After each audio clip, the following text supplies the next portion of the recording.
This Houston women's team is going to have their target on their back, but another team in Houston also, of course, has a target on its back. And with the job that head coach Kelvin Sampson has done there at Houston, how has it really strengthened the entire American as a whole?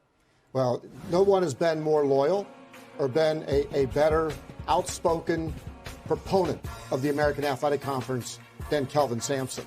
And Kelvin Sampson, you could argue that he has brought this basketball conference along. Listen, the American in 2014 won the national title with UConn and then backed it up with a Final Four run from Houston and an Elite Eight run this past year from Houston. This conference gets you on rocket fuel when you join. And Houston has been the beneficiary of that rocket fuel, along with many other programs in this conference. And I'm really anxious to talk to Kelvin about what he's accomplished at Houston and why, and the great players that he has in his program. It starts with defense, rebounding, effort, being in great shape, and buying into a program, not just yourself. I think that's what Kelvin Sampson does, and his entire staff. You know, we've talked about family, right? That's a family program. You know, your son, your daughter, they're both on staff there at Houston. And so what I think he does just as well as anybody in the country is great fun. I mean, tell me, coach, who's going to do that? It's awesome. But he expects you to be a selfless player, and he will accept nothing less. So when you go to Houston, you know you got to defend, you got to rebound, and you got to be a team player. That's going to make a lot of programs work. You know, Brooke, also, over the last 7 years, Kelvin Sampson and the Houston Cougars have won 21 games or more. In the previous 31 seasons at Houston, that only happened 6 times. In 7 years consecutive, it only happened 6 times previous to that in 31 seasons. That's how dominant Houston has been.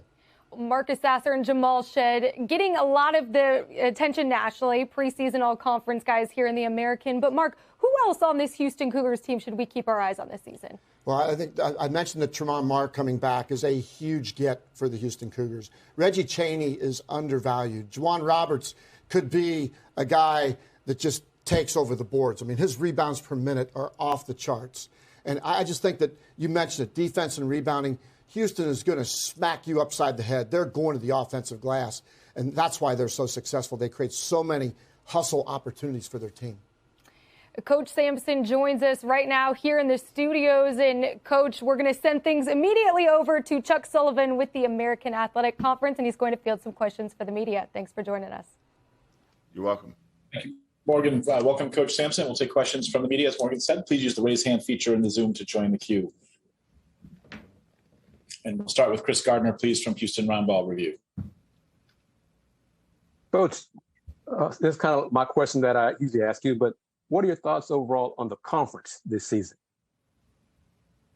I think the conference is getting better. And I think it starts with the coaches. We've got really good coaches in this league. You know, some of them inherited tougher situations than others. What Aaron McKee is doing at Temple, Ron Hunter at Tulane, those two guys' programs you know are making big jumps. Cincinnati, Memphis. Those two schools are great name brands for our league. They've been good for a long, long time. Cincinnati, to me, has always been the bellwether school for this conference, especially our first 4 or 5 years. They carried the league, them in Connecticut. But the other schools are getting better.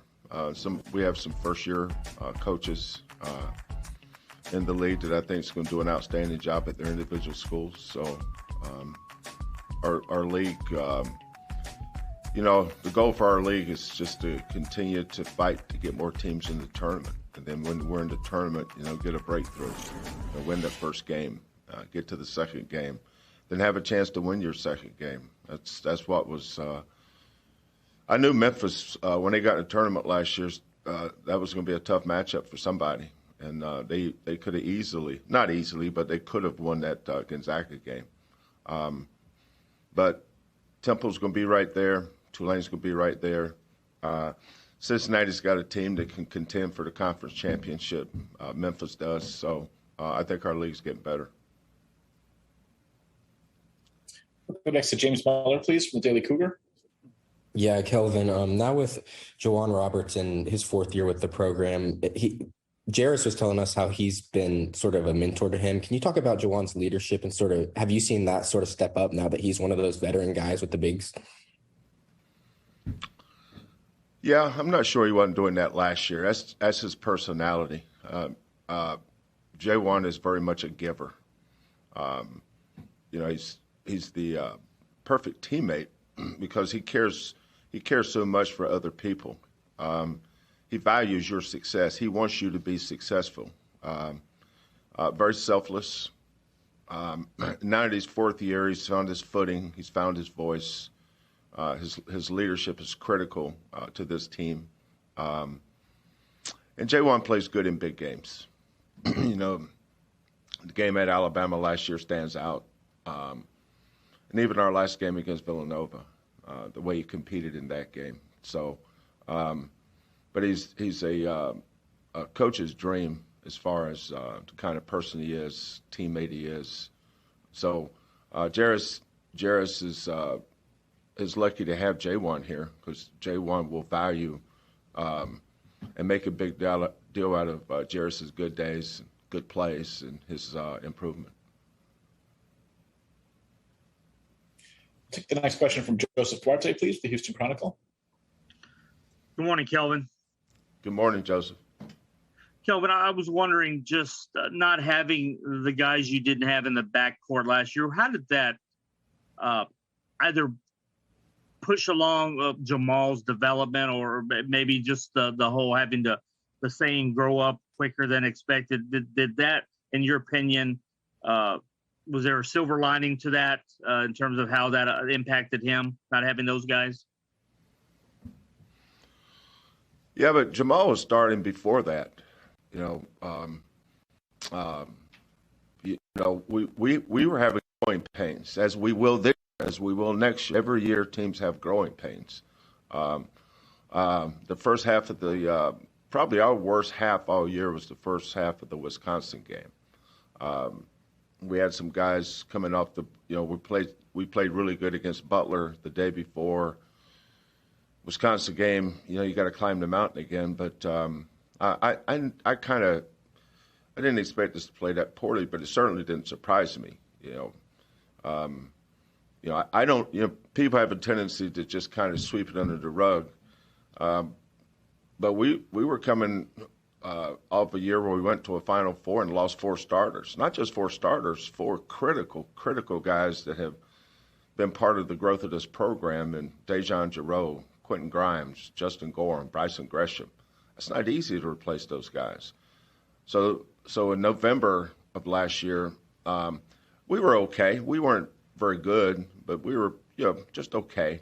Tajay Moore hadn't found his footing, certainly hadn't found his voice. Kyler hadn't really put 2 feet, 10 toes in yet. He was still trying to accept a role. Josh, but we knew after that game that Marcus and Jamal had to play together, which means that Marcus can guard the point guard or Jamal can guard the point guard because they both at the point of attack are tough to deal with out there. But what Jamal did was make everybody fit. We tried to play Marcus, Tremont, and Kyler. I think that was the team we were starting. But that team didn't fit. And as coaches, you're experimenting and you're just reading your team. But Jamal's a ball mover. Marcus is a shooter. Tremont is a shooter. Kyler's a little bit of a ball mover, but, his identity is making shots as well offensively. So we need somebody to connect the dots and get people involved. So Jamal was on his way to doing that. Matter of fact, I thought one of his best games was against Texas State. Marcus's best games, too, against Texas State on the infamous December 23rd game. So Jamal was coming. I just think the injuries propelled him. And then he had to learn how to be an everyday player, an every game player, an every practice player. Those are things that you're always fighting for and getting them to that point. And when they do that, that's when the games become easier for him. Go next to Jason Munns from the Memphis Commercial Appeal, please. Hey, Kelvin, how are you? I'm good, thank you, Jason. How about you? Not too bad, not too bad. I was wondering, wanted to get your thoughts on all the changes that Memphis has made. Obviously, you must have thought highly of it, given where your first place vote went. But yeah, just wanted to get your take on all the changes they made and chiefly Kendrick Davis. Yeah, well, anytime you had the Player of the Year to an already outstanding program, it just raises your level. I mean, Kendrick is electric with the ball, getting the paint, create. You know, he's one of the few guys in college basketball that can lead his league in scoring and in assist. You know, when you do that, you're a special player. DeAndre Williams has always been one of my favorite players because I think he's a winner. He doesn't have to score buckets to impact winning. Those two guys, Lomax is a winner. He's coming back. I don't know a lot about the other kids, but just the fact that they added Kendrick to Williams and Lomax, now you've got three guys that have won at a high level and are veterans. And when you can build around those three guys, you can be pretty good. Dandridge has had his moments. He's a big, strong kid that can do things. I'm sure he's going to get more of an opportunity this year. So, but I went back and forth on that pick. I went back and forth between Memphis and Cincinnati. If I could have split it, I might have split it. I don't know, but Memphis has been there. You know, they've been at the top of this league basically since Penny's been here. So that's why I voted for them. We'll go next to John Titel, please, with Hoops HD.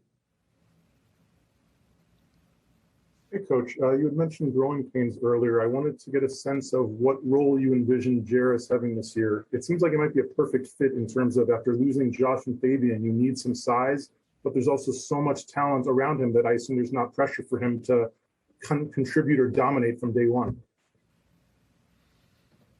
Yeah, well, he's not going to dominate. You know, if you think he's going to dominate, you've got a misconception of him. He's a freshman. You know, where he's starting is so much further. We're so much further behind from where Fabian finished.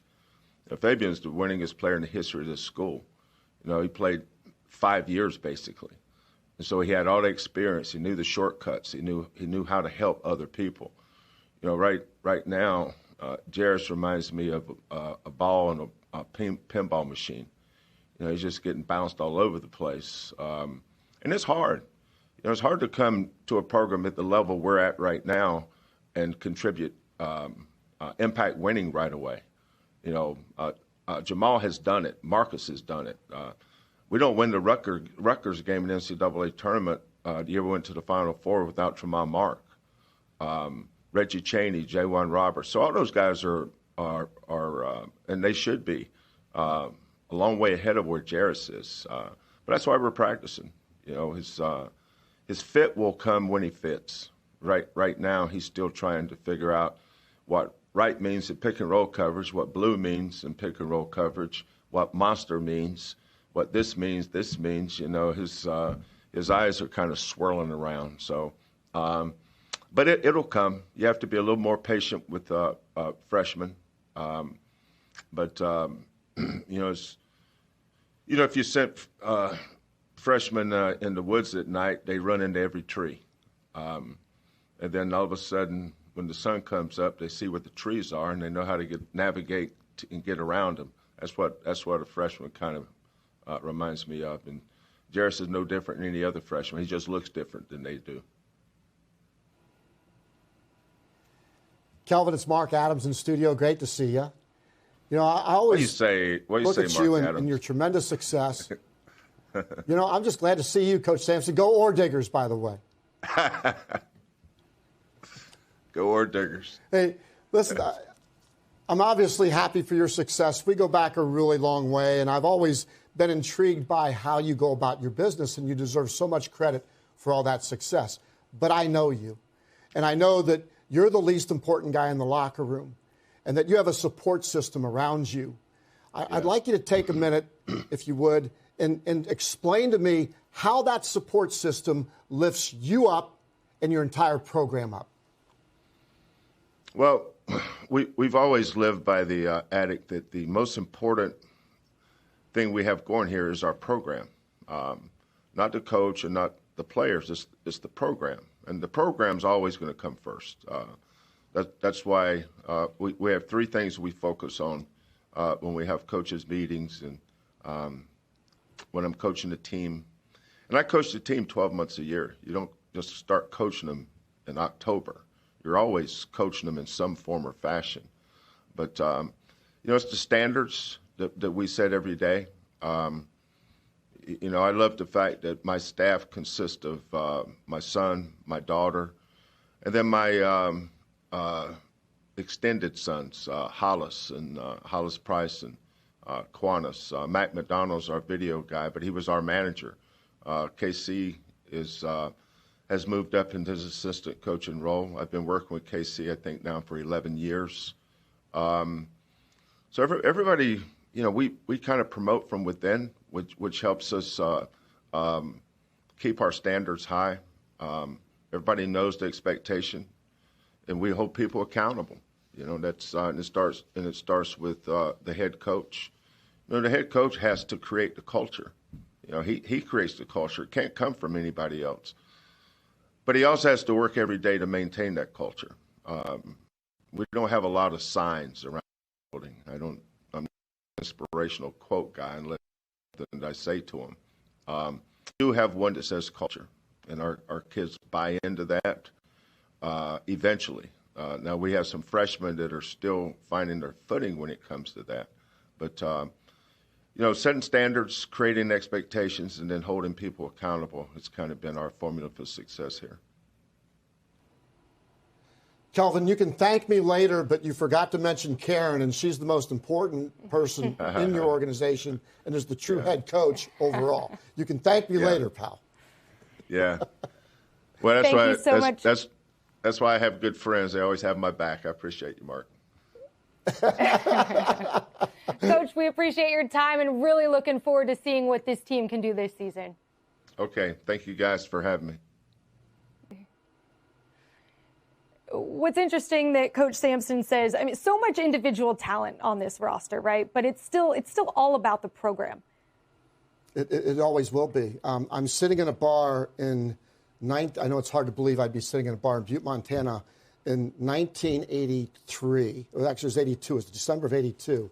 And I called Kelvin, who was the head coach at Montana Tech, because I was driving through doing a recruiting. I was at Rocky Mountain College at the time, same league. And we went to a corner bar in Montana, and we got to know each other. That was the first time we really met, got a chance to know each other. During that conversation, he said, Mark, you probably think I'm black, don't you? So, I don't know, I guess so. I never really thought about it. He goes, I'm not. He pulled out his wallet, and he showed me his identification card as being a member of the Lumbee tribe in North Carolina. And I saw the pride in his face of being a Native American and being a head basketball coach at Montana Tech. That night, at a Butte, Montana bar, I met a man that had tremendous pride in who he was. He's never lost that. And that's carried on for decades now to Houston. The identity you see is from the same man who sat next to me that night in Butte. He takes a lot of pride in the players that he produces, one of those being Marcus Sasser, who's on this preseason first all-conference first team. And when you take a look here at the all-conference team, so much great talent, but really who's going to be the X factor, Mark, when you take a look at these guys? Well, I think that as we take a look all the way through, first of all, Tulane, who we'll talk about tomorrow with Jalen Cook, is going to be a guy that's going to be on everybody's radar screen coming in the season. But Marcus Sasser is the leader of this team, along with Jamal Shead. We get to talk with both of them today and how they meld together. I'm anxious to talk to both of them because I think they both bring interesting, unique dynamics and comments to what this team is all about. Well, we have the opportunity to talk to both of them right now, Jamal and Marcus. Thank you both for taking the time to join us. And we are going to turn things over to Chuck Sullivan with the American Athletic Conference, who has some questions ready from the media. Thank you, Morgan. We'll get started with media questions. We'll start with Chris Gardner from Houston Roundball Review, please. Marcus, can you talk about how the program has grown and evolved since your freshman year to now? Just since I got here as a freshman, we were kind of good, but we were still learning things. We had a couple of people that was coming back, going through ups and downs, but just staying true to the culture. Coach just always told us fight through adversity and things like that. So from my freshman year to now, just staying with the culture, seeing things go good and then seeing things go bad, but just always staying true to the culture. It's always going to be a good outcome when, just staying true to the culture. Next to James Muller from the Cougar, please. Yeah, Marcus and Jamal, this is for both of you. Y'all have obviously been around the program for a while, been a part of some good winning teams. Is there something about this year's team that stands out and that makes it unique, especially given the expectations y'all have going into the year? I'd say just how versatile we can be on defense once we get locked in. We have a lot of weapons and a lot of guys who can understand certain defensive concepts. But, they have to understand them first, and we have to get that kind of chemistry first. But I think what we can do on defense kind of stands out to me. I'll just say chemistry. A lot of us been playing together since we first got here. Me and Jamal, me, Tremont, me, Juwan, and Reggie. Our chemistry is real good on the court. We've been practicing together for 3-4 years together. We've been through many wars and many battles. So I just say, when we have hard times on the court, we got 4 or 5 guys that can come together and bring the team and, try to get the win. Go to Joseph Duarte from Houston Chronicle, please. Jamal, Marcus, you've had a lot of off-season, preseason awards, that kind of stuff. I was wondering, today they named you preseason player of the year. Even with the defending, reigning player of the year, what does that mean to you to get that kind of respect from the coaches that they think of you that highly? First is, it's just a blessing. And then second, I just say put a target on your back every night you go out there. So it also give me, a little more motivation, every day in practice to go out there and, work harder to, try to keep that name up and, just like I said, give you an X on your back. So every night people gonna be giving you your best shot. So it's a good thing and a bad thing. We'll go to Andy Yanez for the next one, please. Marcus, Jamal, this question is for both of you, but I'm curious, what has been one lesson that you guys have learned from Kelvin Sampson during your guys' time there that's really stood out with the both of you guys during your time in Houston? Just staying the course. For me especially, my freshman year, got to watch these guys ball out crazy, but I wasn't really playing that much. But, he always kept me in tune. He always got on me the same way he got on the other guys. He just always kept me into it.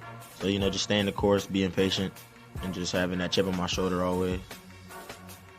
The biggest lesson I learned is just work ethic.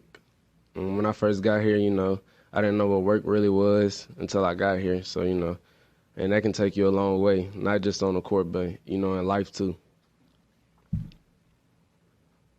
We'll go to John Titel with Hoops HD, please. Jamal, you finished last season as the 3rd sophomore in school history to be named to the NCAA tournament all-regional team, along with a couple guys named Hakeem Olajuwon and Elvin Hayes. How much pride does it give you to know that at a school like Houston with such a rich basketball tradition, you're in the company of a couple of legends like that? Oh, that's a blessing and an honor, all together. That's history, but it's just a blessing. Being in the same conversation with those guys is a blessing.